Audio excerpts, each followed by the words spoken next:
Bismillahirrahmanirrahim. Assalamualaikum warahmatullahi wabarakatuh.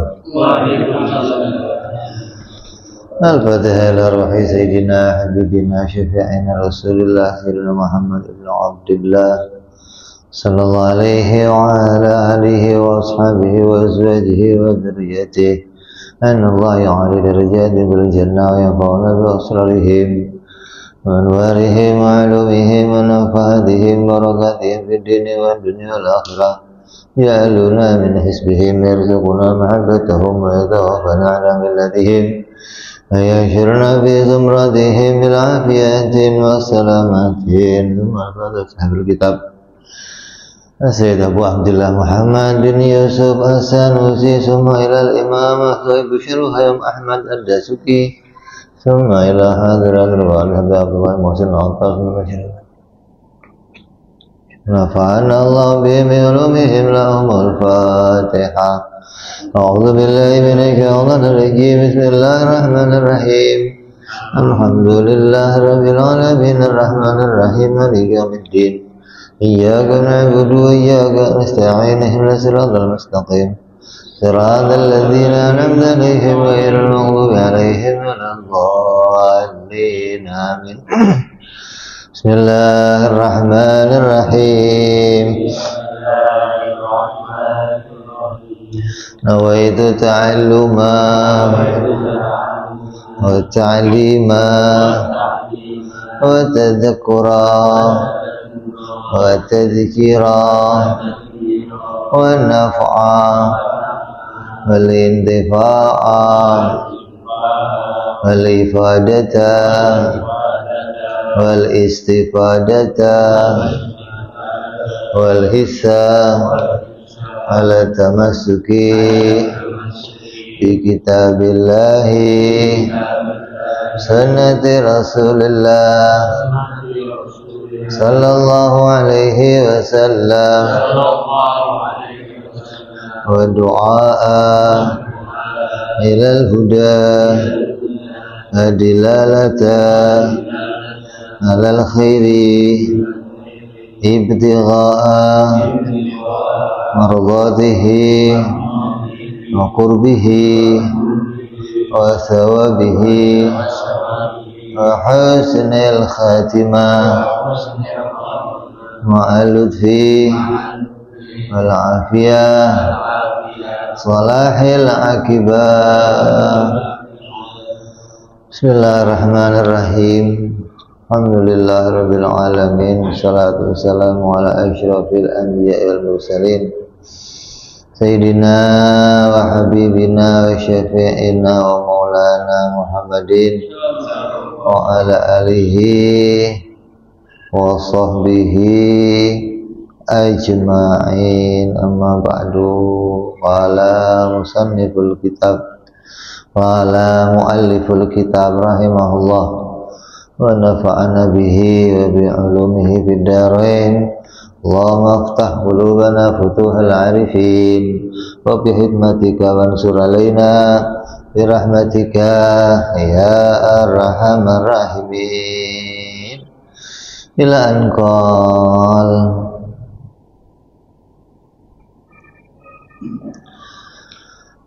pasal yang terakhir,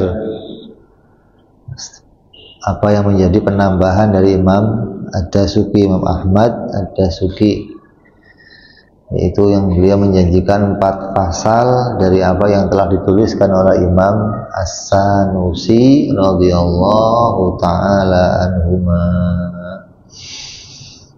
Yang lalu kita sudah bahas pasal yang ketiga tentang bagaimana cara zikir yang baik,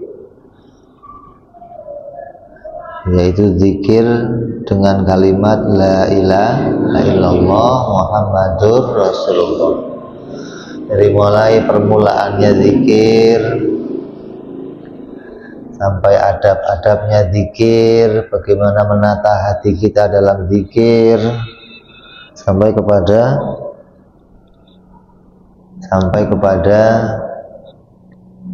apa buahnya zikir, bagaimana yang semestinya ada dalam berzikir, dan bagaimana orang-orang yang salah di dalam berzikir kalimat la ilaha illallah. Selesai itu kita bahas. Kemudian kita lanjut kepada pasal yang keempat,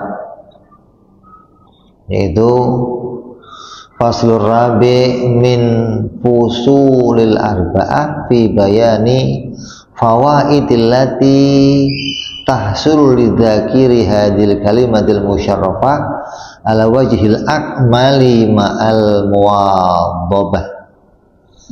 Pasal keempat ini menjelaskan berbagai faedah yang diperoleh orang yang melakukan zikir secara kontinu dengan cara yang paling sempurna. Apa faedahnya? Apa hasilnya?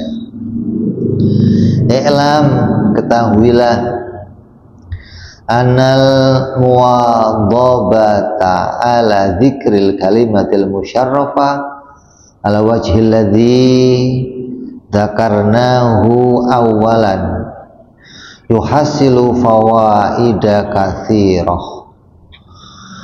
Maka ketahuilah, sungguhnya orang yang berzikir secara kontinu, terus menerus, istiqomah, menetap dalam menzikirkan kalimat musyarrafah dengan cara yang telah aku sebutkan, dengan cara yang telah dituntunkan oleh Imam Ahmad Ad-Dasuki yang kemarin itu, menghasilkan berbagai faedah yang banyak.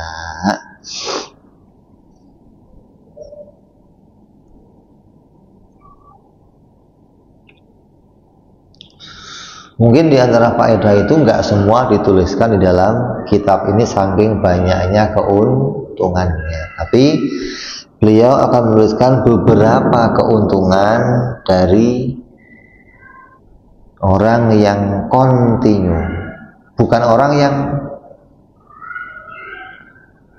mendikirkannya saja, bukan, tapi orang yang kontinu, yang menetap.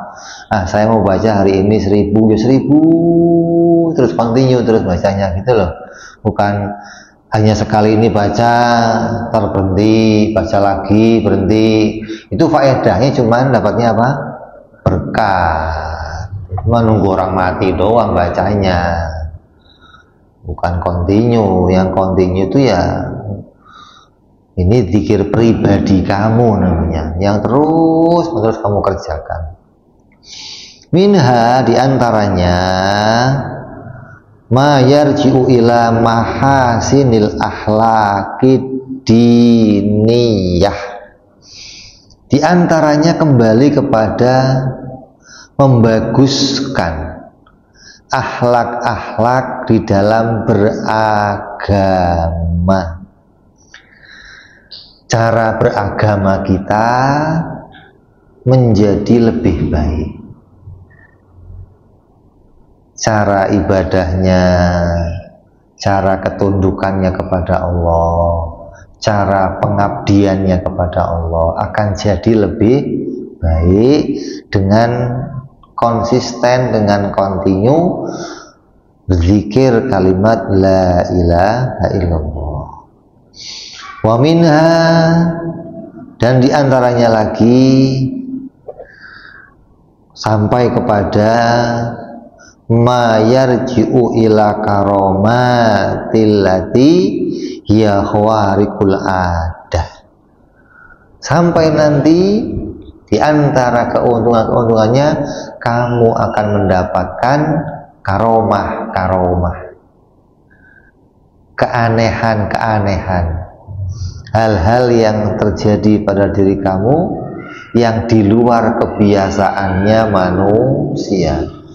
Kamu akan memperoleh keistimewaan yang tidak diberikan Allah pada semua orang, hanya kepada hamba-hamba yang dikehendaki oleh Allah kamu akan mendapatkan karomah tersebut. Tapi ini jangan jadi apa? Tujuan. Ini adalah buah, bonus. Tujuannya apa? Tujuannya mendekatkan diri kepada Allah. Tujuannya menghamba kepada Allah. Tujuannya mengesahkan Allah.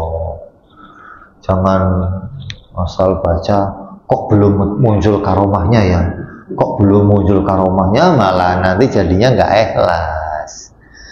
Bacaan kamu bukan lagi untuk Allah, bukan lillah yang begitu bacaannya, tapi li ajlil karomah, li ajli dunia, li ajli ketenaran, untuk hanya mencari sesuatu yang selainnya Allah Subhanahu wa ta'ala. Jadi ini diantara keuntungannya, dari mulai cara beragama kita itu menjadi baik sampai kepada nanti kamu bisa memperoleh karomah dari Allah Subhanahu wa ta'ala.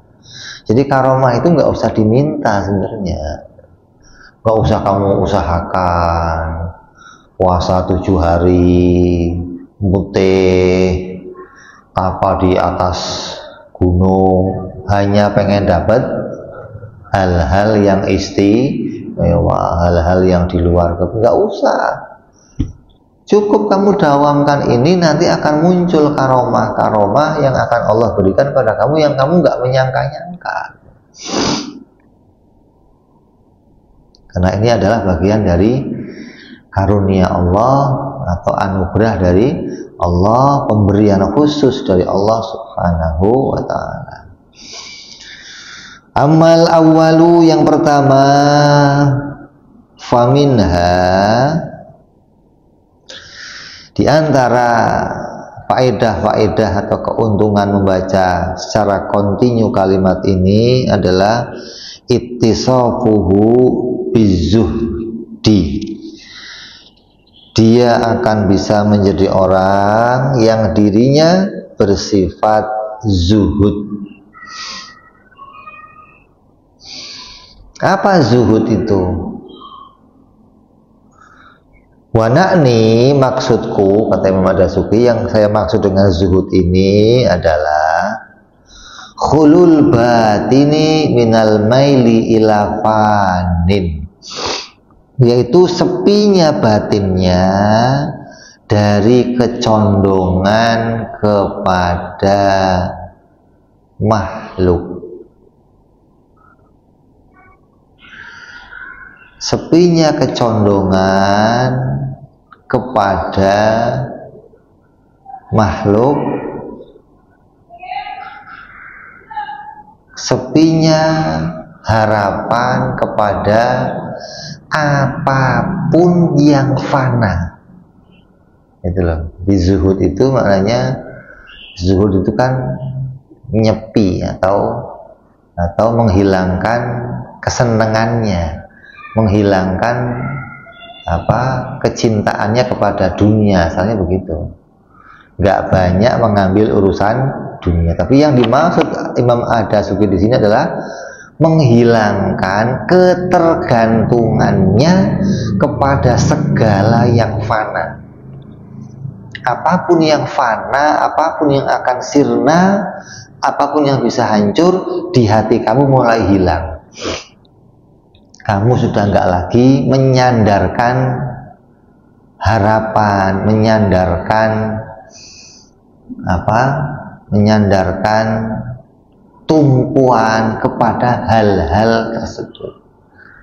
Di semua makhluk yang itu akan sirna, maka kamu nggak lagi bersandar kepada mereka. Apa urusannya? Ya tadi urusan dunia, kenikmatan, urusan kesenangan, urusan jabatan, urusan kemasyhuran, urusan kebanggaan, dipuja-puji, itu semuanya akan sirna, itu dunia semua. Maka Kata Mas Uki, orang yang melanggengkan kalimat ini nanti di hatinya akan mulai tidak lagi bergantung kepada, nggak lagi condong, nggak lagi punya harapan, nggak lagi mail. Al-mail itu apa?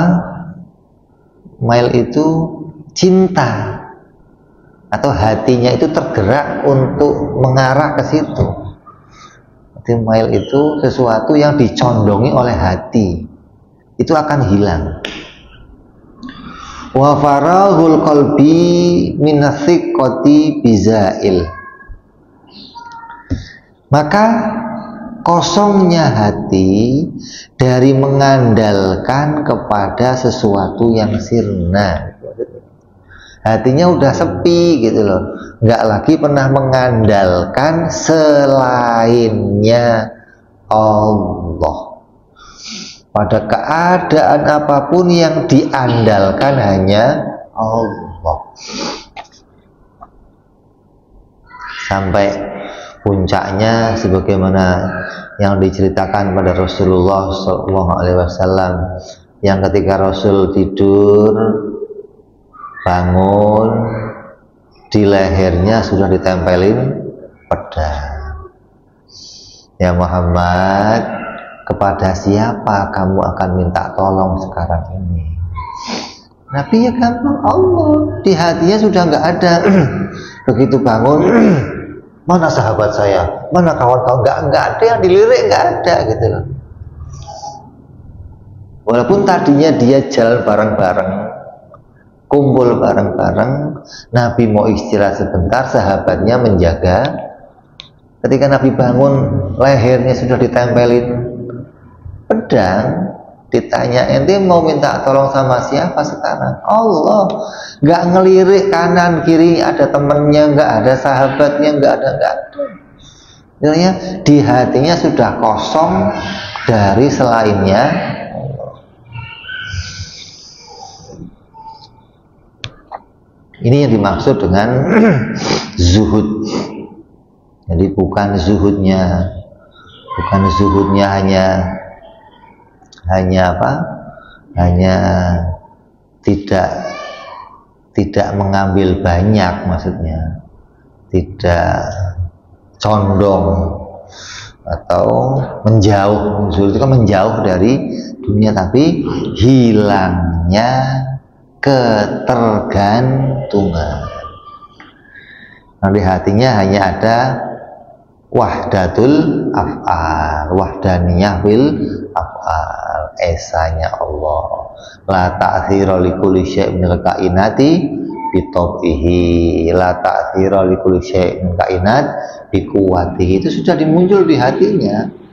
Gak ada asar lagi pada makhluk. Apa yang mau diharapkan pada hal-hal yang gak punya asar, yang gak punya bekas, yang dia gak bisa menghasilkan apapun.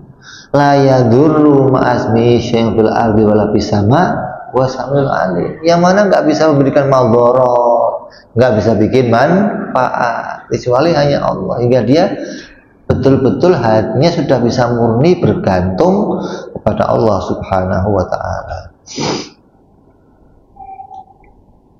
Wa in kanatil yadu maghmuratan bimata'in halalin wa ala sabil ariyatil mahdhotin.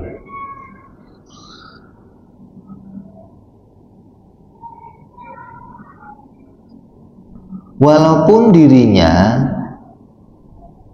memiliki banyak harta yang halal,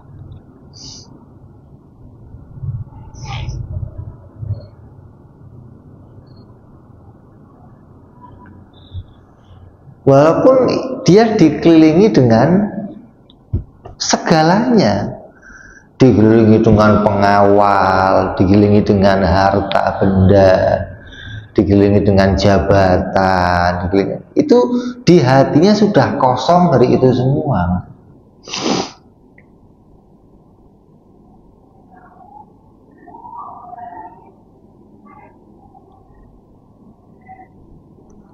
Maka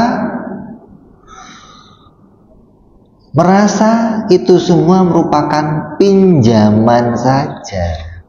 Bagi dia ini titipan semuanya, hanya dititipkan kepada saya. Yang ini semua nggak ada gunanya buat saya.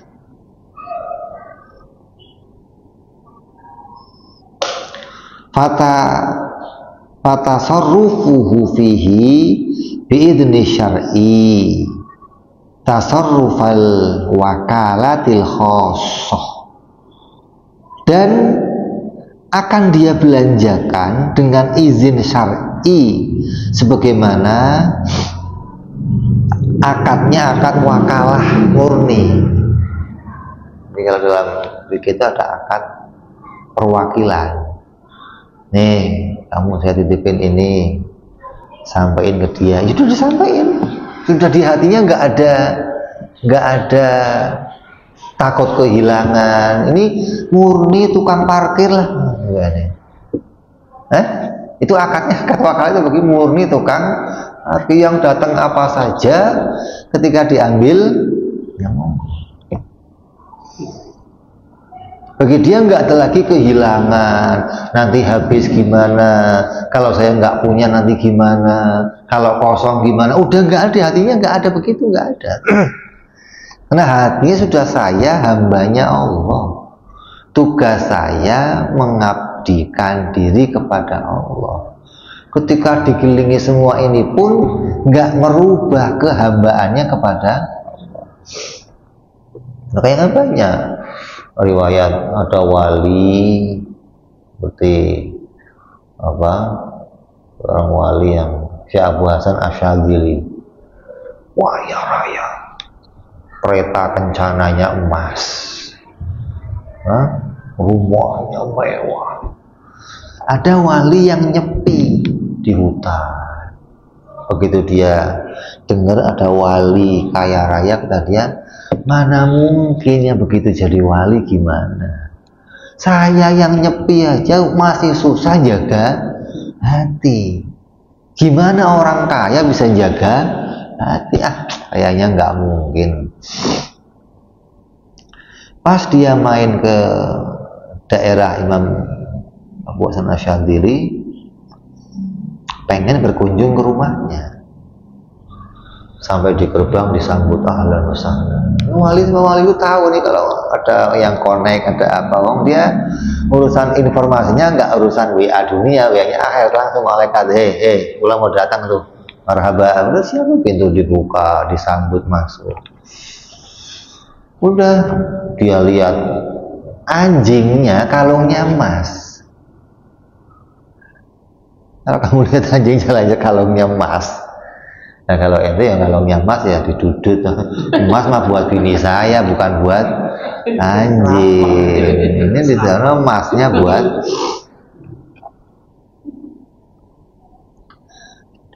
masuk, disuguhin macam-macam.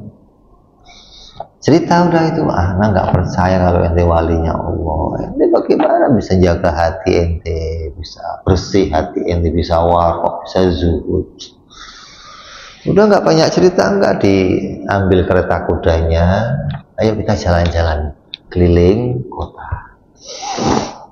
Ayo sambil menikmati kereta kuda saya. Kata si wali Goman, masih senang sama jalan-jalan, senang sama kereta yang mewah. Gimana mau jadi wali? Begitu naik keretanya, duduk, dikasih mangkok, tolong pegang. Pegang doang, pegang aja, nggak usah diapain.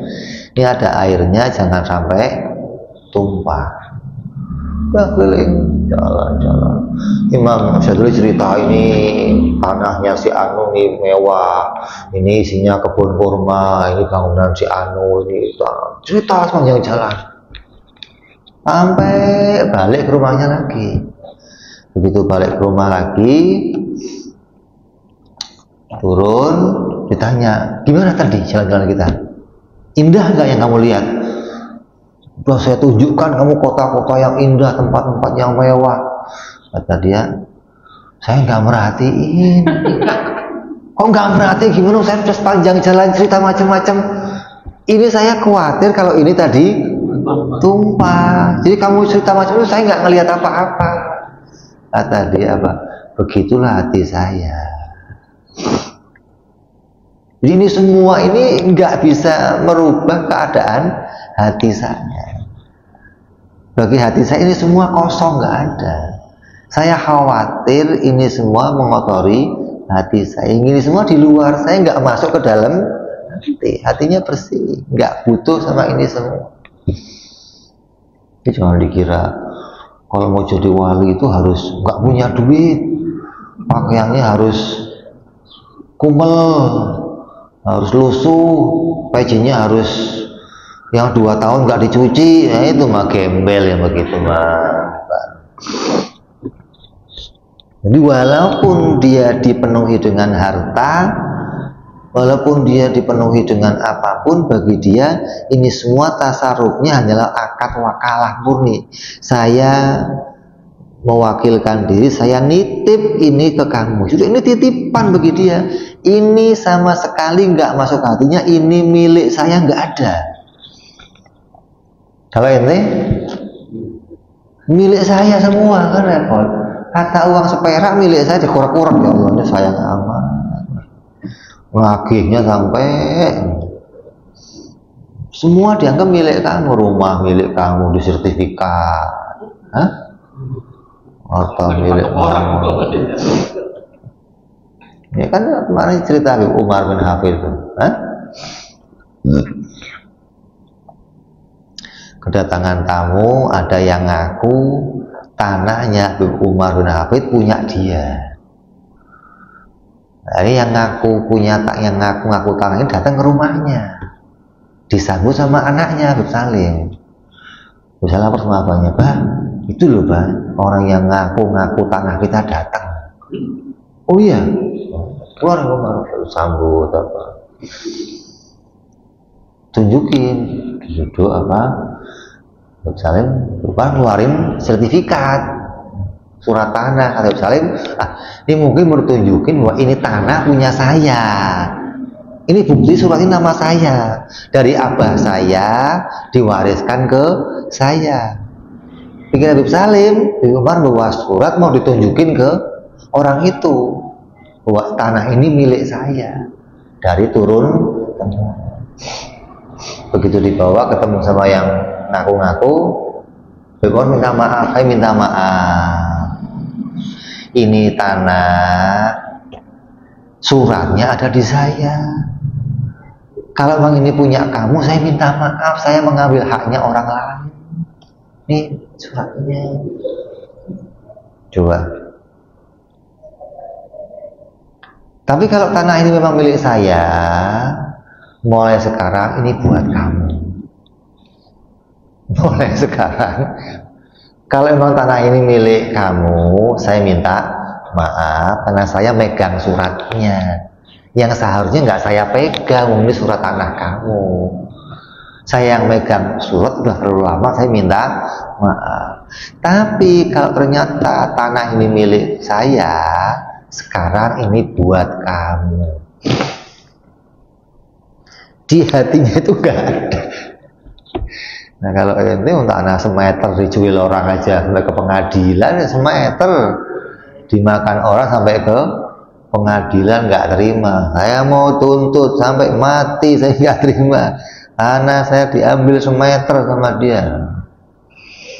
Kenapa? Di hatinya nggak ada tasarruf tadi, nggak ada tasarruf akad apa wakalah perwakilan bahwa ini semua titipan. Jadi untuk jadi tukang parkir itu susah, nah. Jadi kamu jangan merendahkan tukang parkir. Padahal kalau tukang parkir itu bisa menghayati kerjanya, jadi wali dia. Saya nggak menghayati kerjanya, yang dihayati hanya mobilnya orang. Tapi apa yang di rumahnya milik dia sendiri gitu.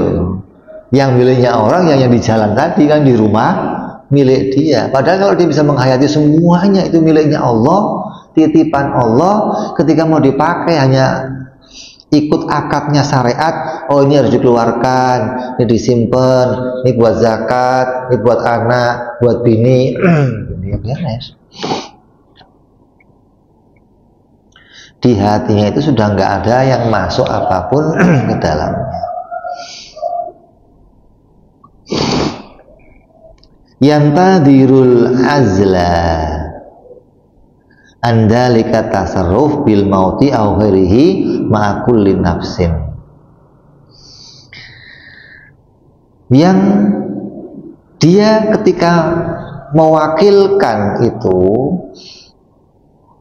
dia merasa dia bisa dipecat setiap saat dari perwakilan itu dengan kematian atau selainnya. Dia merasa ini saya ya perwakilan saja. Lah, ketika saya diwakilkan untuk megang ini semua, yang namanya perwakilan bisa kapan saja diganti. Digantinya gimana? Ya diambil semua. Untuk kamu berhenti, saya mau wakilkan ke orang lain, boleh?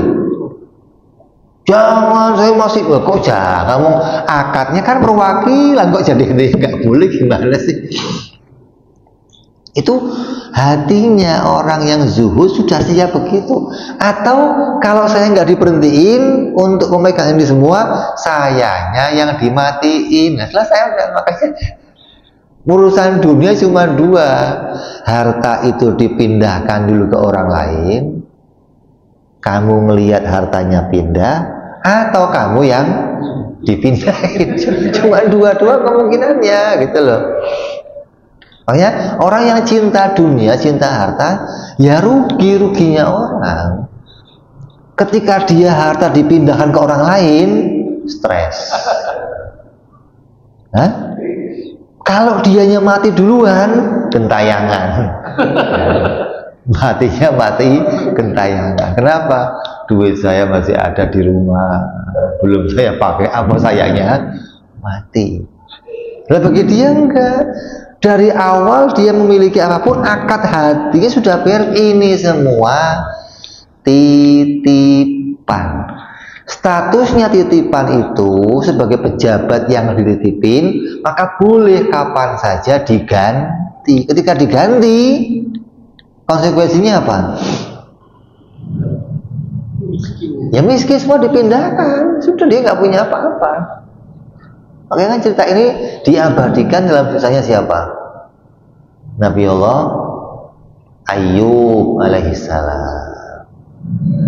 Ketika Nabi Ayub semua hartanya diambil oleh Allah, anaknya diambil oleh Allah, sehatnya diambil oleh Allah. Nah, marhaba, ini milikmu ya Allah. Nabi Ayub itu harta kamu. Ya nggak apa-apa, kamu itu punya Allah. Mau dipindahkan, mau diambil nggak apa-apa. Nggak pernah di hatinya itu merasa kehilangan, nggak ada gitu loh. Malah orang yang dititipin semestinya ketika tugasnya dipindah alihkan jadinya apa? Alhamdulillah, beban saya kok copot satu, ya Allah. Coba ini orang-orang hebat. Kalau kita kan enggak, kalau kurang sedikit stres, ya Allah. Ini yang semestinya sawah hilang, sawah, rumah hilang. Bagi orang-orang tertentu jadi beban, tapi bagi orang-orang ini jadi kelegaan. Kenapa? Tugasnya dibebaskan oleh Allah. Yang tadinya banyak tugas jadi ringan. Ini loh yang namanya zuhud menurut Imam Ad-Dasuki itu begini. Hatinya sama sekali nggak merasa kehilangan ketika apapun yang ada pada dirinya diambil oleh Allah. Ini hasilnya orang zikir la ilaha illallah, diantaranya cara beragamanya akan jadi bagus. Dia ketika beragama betul-betul mengeluarkan sesuatu ya bukan untuk dirinya, ini perintahnya Allah. Nggak ada cari muka, nggak ada cari masyhur. Kalau mau dia ngamal, ya ngamalnya diem Diam. Kenapa? Memang tugas agama begitu. Yang lebih baik itu mengeluarkan secara sirri atau jahar lebih baik dengan apa? Sirri, diam. Kalau malam bagi-bagi. Tapi kan orang nggak ada yang tahu. Nah terus kalau tahu kenapa? Tugas saya suruh bagiin, bukan milik saya, bukan. Kan nggak bilang ya dari saya. Karena masih merasa ini faedahnya orang zikir kalimat la ilaha illallah. Cara beragama yang pertama, hatinya dibebaskan dari ketergantungan kepada apapun yang fana, ketergantungan dari apapun yang makhluk, ketergantungan dari apapun selainnya Allah Subhanahu wa Ta'ala, hingga hatinya murni, yang ada hanya Allah. Baru tuh orang bisa hatinya bunyi Allah, udah kosong dari selainnya. Nah kalau ente tiba-tiba ikut tasawuf, suruh baca zikir Allah, tapi belum ngerti makna ini, belum ngerti makna la ta'thira, belum ngerti wahdaniyah fil af'al, ngomong Allah, mobilnya hilang, ya Allah, mau deg-degan ini, ngomong Allah, tapi hartanya hilang ya bisa berhenti Allahnya, gimana? Karena hatinya nggak connect gitu loh, belum kosong dari selainnya Allah. Ini diantara salah satu faedah yang yang akan diperoleh ketika seseorang bisa mendawamkan zikir la ilaha illallah sambil menghadirkan makna-maknanya di dalam hati. Istighnar ilah an kulli ma siwa waftiqaru kullu ma adahu ilaih. Ya Allah, la ta'thira li kulli syai', la ta'thira li kulli syai', wahdaniyah fil af'al. Terus diingat tuh kudrat iradatnya Allah, semua butuh sama Allah, yang lain nggak bisa bikin madharat manfaat terus. Maka akan berbuah. Cara beragamanya baik. Apa diantaranya? Allah jadikan hatinya zuhud, artinya tidak lagi punya ketergantungan kepada makhluk. Ketika dia memiliki apapun, bagi dia akad memiliki itu betul-betul murni, akad perwakilan. Dia tidak pernah merasa memiliki apapun, bahkan dirinya, jiwanya tidak merasa miliknya dia. Bahkan Nabi ngomong, orang yang imannya sempurna, maka dia lebih mencintai Allah dan Rasulnya dari dirinya sendiri. Bahkan dirinya udah kontrak, ini perwakilan, saya hanya menempati avatar tadi. Tubuh ini bagaikan avatar saya, pinjaman dari Allah. Gitu loh. Saya itu hanya ruh yang ditolong Allah, diberikan avatar, bentuknya apa? Tubuh ini. Hingga tubuhnya dijaga. Kalau tubuhnya kok maju perang, ya maju, dia nggak ada urusan. Mau tubuhnya Nah, bagi orang jangankan apalagi kok tubuhnya, hartanya kadang merasa dimiliki. Gimana mengorbankan tubuhnya? Karena tubuhnya merasa miliknya sendiri. Maka orang yang sudah pada taraf ini, dia bisa melangkah ke hal-hal yang seperti itu. Tapi saya belum bisa, Bib. Iya, ngerti. Kita susah melangkah seperti itu. Tapi kamu sudah diberi jalan. Jalannya kamu harus seperti ini, gitu loh. Ketika nanti kamu zikir kalimat ini, upayakan membuahkan hasil itu, gitu loh. Kok belum bisa buah itu, ya tanam lagi, subuhin lagi, siram lagi zikirnya, biar membuahkan hasil ini, gitu loh. Karena kamu sudah punya jalan untuk bisa menghasilkan ini. Orang untuk bisa menghasilkan buah ini jalannya harus seperti tadi. Baca kitab ini dari awal, ngerti sifat-sifat Allah, ngerti yang wajib, yang mustahil, yang jaiz. Jalannya itu dulu, gitu loh. Ngertilah ta'thirah, ngerti wahdaniyah fil dzat, fil sifat, fil af'al, ngerti takdirnya Allah pada kulli mungkinat. Gitu dong, ngerti istighna, ngerti iftikor. Ini jalannya kamu sudah punya. Hingga ketika kamu menempuh jalan ini, buahnya pun kamu tahu, oh saya nanti kalau terus begini akan membuahkan itu. Kok belum bisa hasil buahnya? Lanjutin sampai bisa membuahkan hasil itu. Kok buahnya nggak begitu? Berarti kamu prematur gitu.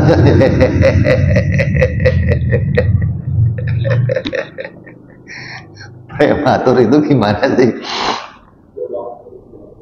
Belum waktunya dipaksakan lahir, atau lahir dalam keadaan tidak sempurna. Itu prematur, udah pelan-pelan aja. Jadi jalannya sudah kamu miliki dan kamu akan tahu nanti buahnya akan begitu, gitu loh. Nanam duren, buahnya apa? Duren. Nanam duku, buahnya duku. Kalau kamu nanam duku kok buahnya salah, ini bingung, ya Allah, kok buah saya kok salah ini? Yang salah apa ya Allah? Ini kok buahnya salah ya Allah? Ya dong, mau zikirnya la ilaha illallah, tapi kok hatinya masih cinta dunia. Zikirnya la ilaha illallah masih pingin warungnya laris, masih pingin punya jabatan, masih pingin masyhur, masih pingin ini. Zikirnya itu ada yang nggak beres gitu, mestinya gitu loh. Yang ditanam apa, buahnya apa gitu loh. Kalau yang ditanam pepaya, buahnya apa? Pepaya dong. Ini nanam pepaya kok buahnya duren. Oh bingung nih, pepaya apa duren sebenarnya gitu, mestinya dong. Ini faedah yang pertama dari zikir kalimat la ilaha illallah, harus demikian. Jadi kamu betul-betul jadi tukang parkir. Akadnya betul-betul akad apa? Apa? Akad penitipan. Akadnya semua yang ada pada kita itu akadnya penitipan. Anak, bini, harta, diri kamu, jabatan kamu, semuanya titipan. Ketika hilang, ya sudah selesai. Kenapa? Yang nitipin ngambil. Gak ada kekecewaan, gak ada kegalauan, gak ada kegundahan. Tapi Nabi waktu anaknya meninggal nangis, Beb. Oh iya, nangisnya bukan nangis penyesalan, itu dong. Nangis penyesalan itu sampai banting-banting. Nangis penyesalan sampai dirobek-robek. Nangis penyesalan itu sampai nggak mau makan, sampai marah-marah. Bukan nangis tangisan kasih sayang, artinya melepas hal-hal yang baik yang Allah titipkan. Hingga harapannya ketika anaknya mati dalam keadaan baik, husnul khotimah, mati dalam keadaan keridhoannya Allah. Kasih sayang, nangisnya nangis kasih sayang, bukan nangis penyesalan. Makanya Nabi SAW kalau sholat, ketika ingat di rumahnya masih ada harta, sholatnya cepat. Sahabat bingung, ya Rasulullah, tumben nanti kok habis salam langsung lari pulang ke rumah.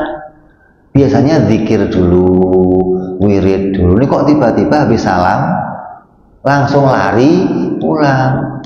Ketika Nabi ditanya begitu, waktu duduk lagi, iya tadi saya waktu sholat ingat di rumah saya ada harta yang belum saya keluarkan. Maka saya takut saya nggak sempat ngeluarin. Zikir hukumnya apa? Sunnah. Ngeluarin amanat itu hukumnya wajib. Maka saya pulang, saya keluarkan, baru saya lega, saya balik lagi. Ente sholat, punya harta, tenang, adem, ya Allah, alhamdulillah rabbil alamin, tenang. Tapi kalau di rumah kosong, nggak ada duit, ya Allah, sholatnya udah buru-buru, cepet-cepet, bismillahirrahmanirrahim, alhamdulillah. Nanti otaknya proyek, kapan proyeknya cool, kapan proyek.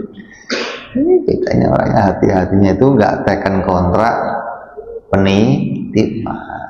Jadi orang yang bisa sampai kepada zuhud seperti ini, maknanya tekan kontrak dalam dirinya, betul-betul apapun yang ada pada diri saya itu semuanya titipan.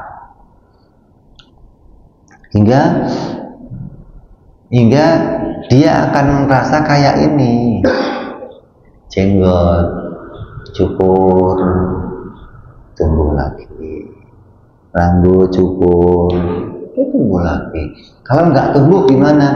Kan memang udah saya cukur. Nyukur buat apa? Dicukur tuh buat apa? Hah? Biar habis kan dicukur. Kok nggak numbuh lagi? Ya alhamdulillah emang saya cukur biar nggak numbuh lagi. Kok numbuh lagi? Ya dicukur lagi gitu loh. Kadang orang mau mengeluarkan hartanya berat, nanti kalau nggak masuk lagi gitu loh. Kenapa? Karena bukan akad titipan, merasa ini milik dirinya, hitung-hitungan. Kalau saya keluar segini dapat seberapa? Paling dihitung dia ya. Oh, pokoknya ahli ekonomi dah gitu.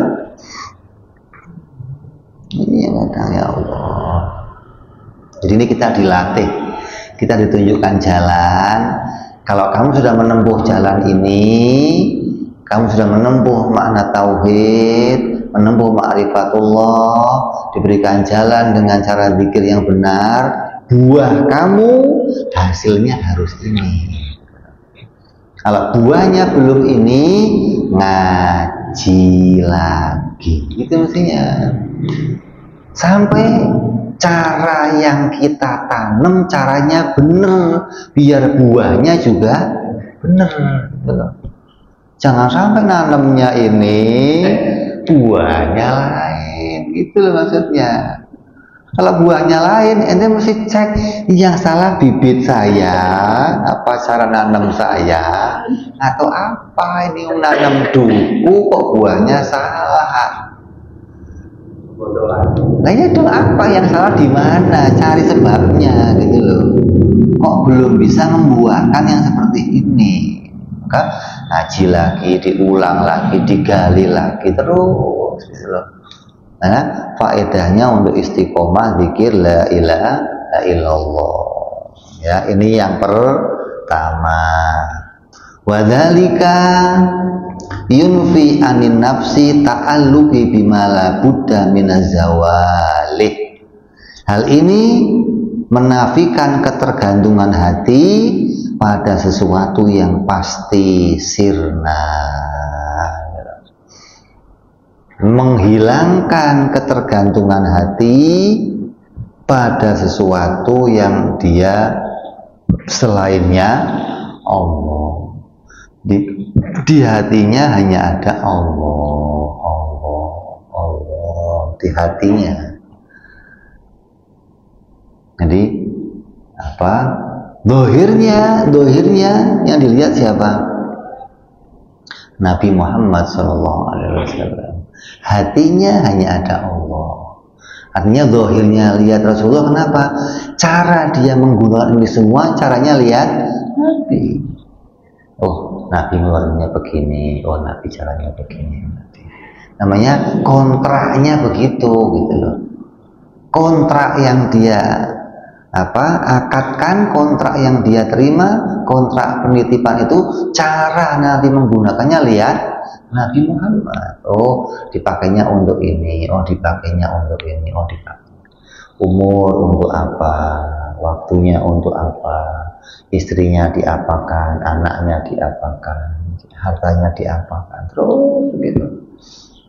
Ini buah yang harus kita peroleh dari faedah yang pertama.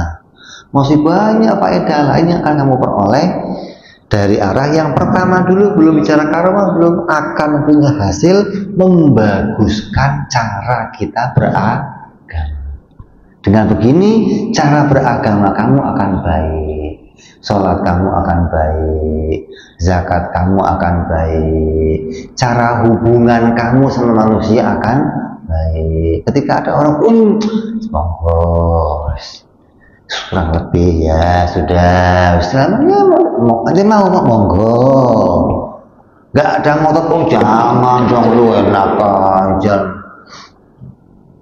Memang kalau ente mau pakainya hukum syariat kayak tadi kejadian Habib Umar, bisa ente nurut hukum, jalan hukum bisa gitu loh. Punya saya, saksinya ada, suratnya jelas, kita tempuh jalur hukum bisa gitu. Tapi ketika hatinya sudah terikat sama ini kontrak, kalau memang ente mau, ya sudah monggo. Saya jadi nggak ngurusin lagi, sekarang ente yang ngerawat, saya tak ngerawat yang lain, nggak ruwet begitu ya gitu loh.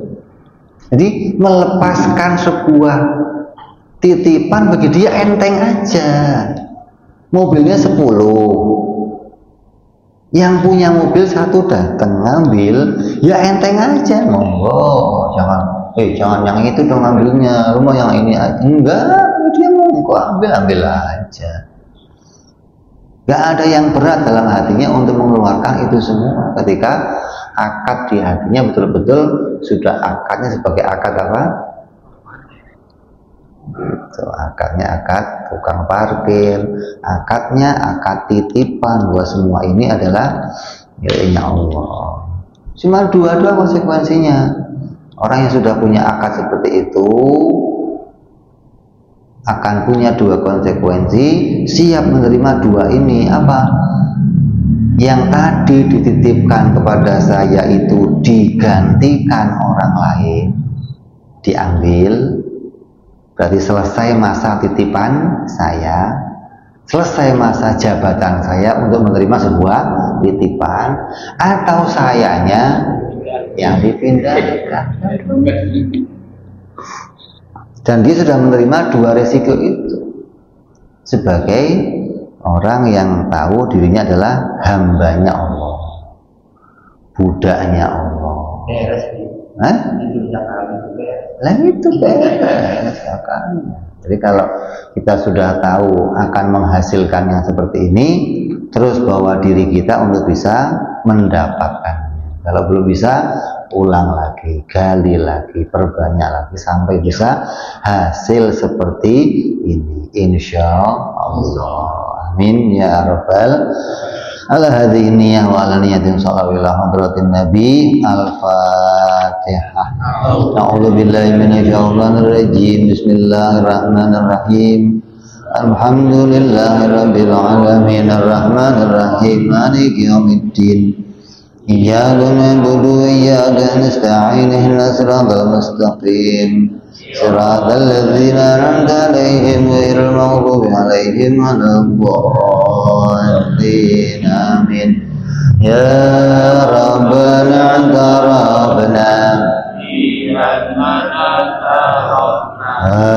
anna asrafna la ashrafna فتوب علينا توبة تغسل كل حوبة واستر لنا عوراتي وآمن